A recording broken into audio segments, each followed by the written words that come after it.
피해자한테 연락을 한다거나 네. 아니면 기존에 있었던 소속 부대에 전화를 해서 내가 어떻게 된 일이냐 물어보는 것도 안 되고 네. 그다음에 뭐 합의를 시도한다거나 이런 자체가 모두 다 차단되기 때문에 고립되게 됩니다. 그래서 사실 이 단계가 가장 중요한 단계라고 볼 수 있습니다.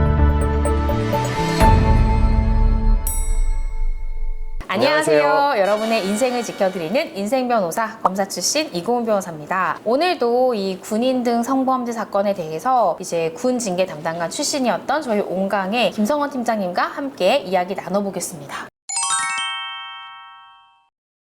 오늘은 이제 군 성범죄로 신고를 당했어요. 네. 고소를 당했어요. 그 가해자가 알아둬야 하는 이 절차상의 특이점이나 이제 앞으로 내가 어떤 일을 겪게 될 것인가를 좀 구체적으로 설명드리는 시간을 갖겠습니다. 자, 군인 등 성범죄 사건 종류가 많습니다. 뭐 군인이 군인에 대한 강간을 저지르거나 추행을 저지르거나 성희롱, 성매매 등을 하는 경우 등이 포괄적으로 군인에 대한 성범죄 사건인데요. 이 여러 가지 중에 가장 발생이 빈번한 죄명이 뭡니까? 실제로? 군인 상호 간에 일어나는 성범죄 중에 가장 많이 일어나는 게 추행에 대한 부분이랑 네. 그다음에 언어적으로 일어나는 희롱, 아... 성희롱 부분이 가장 많습니다. 저희가 이전 영상에서도 얘기했듯이 군인 사건이 조금 대처를 발빠르게 하셔야 되는 이유가 먼저 첫 번째, 군 형사 사건에 대한 대응, 두 번째, 군 징계에 대한 대응이 동시에 일어나야 됩니다. 나는 가해자에 대한 군 내부 징계만 원합니다 라는 피해자가 있을 수 있잖아요. 네. 그래서 선고충위원회에다가 피해자에게 물어봐요. 이거에 대해서 형사사건화하길 원하느냐 아니면 군 내부 절차로만 처분되기를 원하느냐 했을 때 피해자가 저는 군 내부에서 징계만 원합니다 라고 답하는 경우가 있습니다. 이때는 내부 징계만 문제가 되고요. 아닙니다. 전 형사사건화 하고 싶습니다. 혹은 경찰서에 가서 고소장을 접수하는 경우에는 형사사건이 먼저 시작하지만 결국 후행되는 징계사건이 병존할 수밖에 없다는 거 꼭 기억하셔야 됩니다. 자, 내가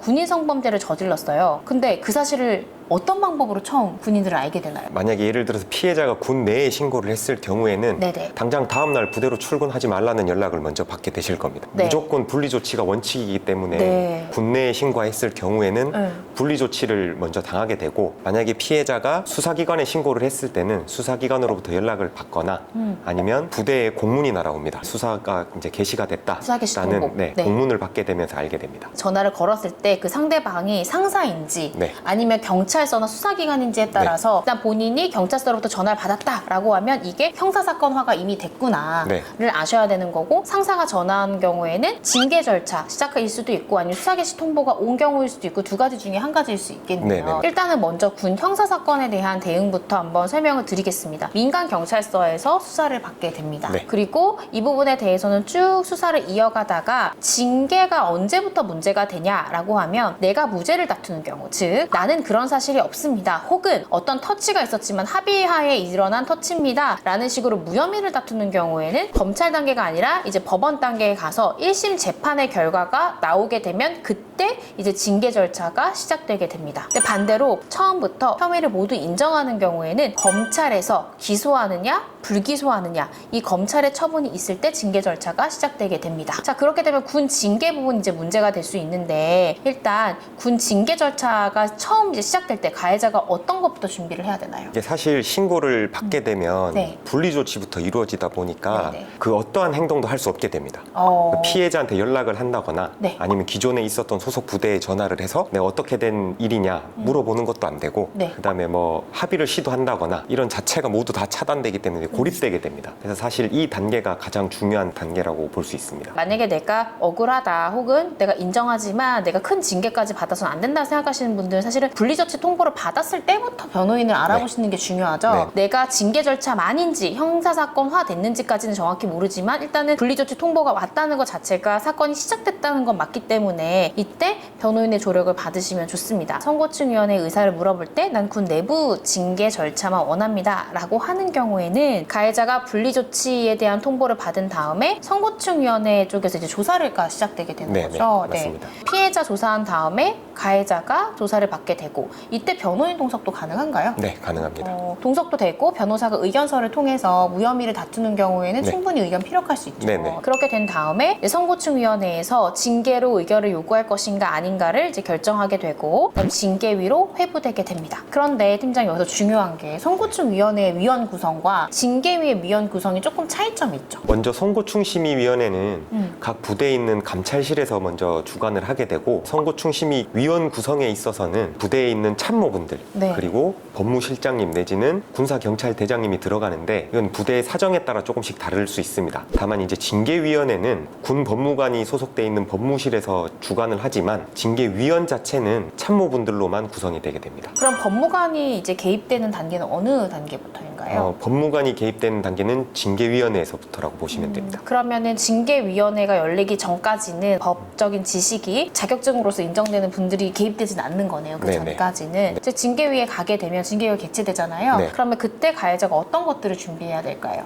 사실 징계심의위원회까지 갔다면 네. 사실상 처벌을 피할 수 없는 단계에 이르렀다고 봐야 하기 때문에 네. 본인이 이제 어떤 징계위원회에 회부될 것 같다 한다면 네. 그 조사 단계에서부터 네. 사실 전문가의 도움을 받으시는 게 가장 중요한 것 같습니다.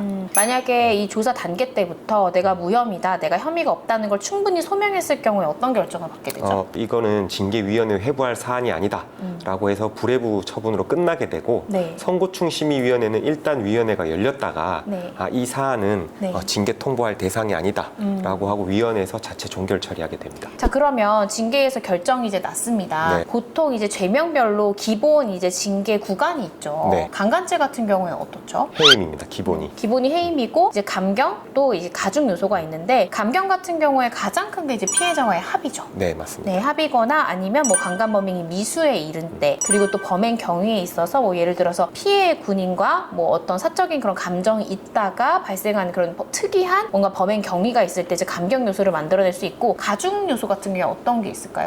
상습적이거나 네네. 아니면 피해자가 다수이거나 네, 이럴 경우가 가장 대표적입니다. 이제 강간 같은 경우에는 기본 구간이 해임이라고 말씀해 주셨고 가장 많이 발생하는 군인은 강제추행 같은 경우에 기본 구간 어떻게 되나요? 강등이 기본으로 되어 있습니다. 그럼 성희롱 성매매 같은 경우에는 정직이 네, 정직. 기본 구간으로 되어 있고요. 이 기본 구간이 있지만 감경과 가중 요소가 있기 때문에 징계위에서도 적극적으로 변호인을 통해서나 아니면 도움을 못 받으신다라고 하더라도 본인이 감경적 사유가 있거나 그럴 경우에는 뭐 객관적으로 증빙될 수 있는 자료로 가급적이면 소명하시는 게 좋고 그런 부분들을 구체적으로 이제 이야기를 하시고 피력을 하셔야 된다는 거 꼭 말씀을 드립니다. 그런데 만약에 군 형사 사건으로 시작했다. 그런데 이게 중간에 징계 절차로 회부됐다라고 하면 선고충위원회 절차는 생략됩니다. 그리고 이 징계 절차부터 시작된다는 거 기억하셔야 되고 기본적으로는 검찰 처분을 앞두고 이제 징계 절차가 시작이 되는데 예외의 경우도 있잖아요. 네, 전역이 4개월 미만이거나 네. 아니면 징계 시효가 2개월 미만이거나 이럴 경우에는 검찰 처분이 있은 직후 내지는 그 검찰 처분이 없더라도 먼저 징계위원회를 개최할 수 있습니다.